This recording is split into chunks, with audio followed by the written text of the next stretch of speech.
Hi! In front of me is ZTE Blade A32 and today I would like to show you how you can rename it. You need to begin by going into Devices Settings and scrolling all the way down right away.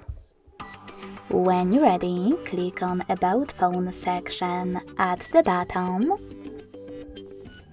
and select My Phone Name at the top. Then you can finally type in wherever you wish to. In my case, Sunny.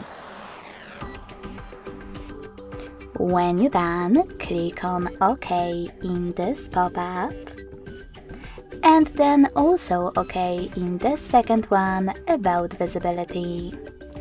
So when I do that, as you can see, name of my ZTE has changed.